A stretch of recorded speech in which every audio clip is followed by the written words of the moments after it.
Muli namang tiniyak ng Department of Foreign Affairs ang pagsasagawa ng mga hakbangin upang mapangalagaan ang kaligtasan ng mga Pilipino sa North at South Korea. Inihag ito ng ahensya sa gitna ng patuloy na pag-igting ng tensyon sa Korean Peninsula. May report si Julius Disamburun.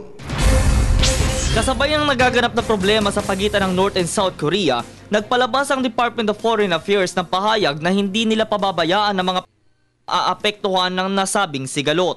The Philippines views with grave concern the recent threats of armed conflict from North Korea. The Philippines calls for sobriety among all stakeholders and for the easing of tensions in the region.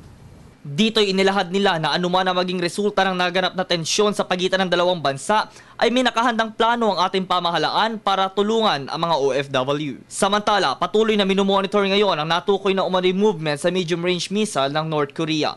Batay sa impormasyon, isang South Korean official na nakapansin sa hakbang ng kaaway na Hilagang Korea sa paggalaw ng pinaniniwalaang mid-range missile.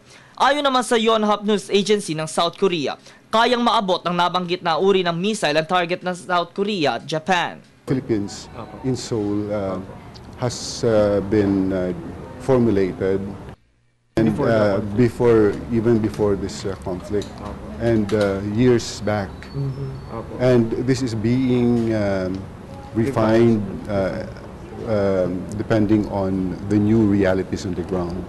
We have a contingency plan, and for now the situation is normal, but if the situation escalates and there's a need to bring them back to Manila or back to the Philippines, then we will raise the alert level to the mandatory repatriation level.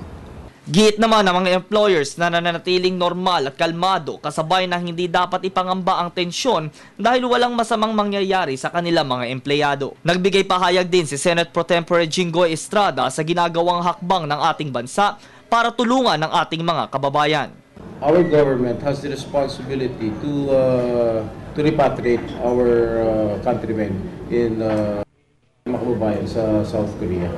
Tanging mensahe ni Foreign Affairs spokesperson Asek Raul Hernandez sa mga overseas Filipino workers sa mga bansang ito ang pananatiling preparado sa bawat oras. Well, what is important is for them to be in touch with the leaders of the Filipino community and the leaders of the Filipino organizations, as well as with the embassy.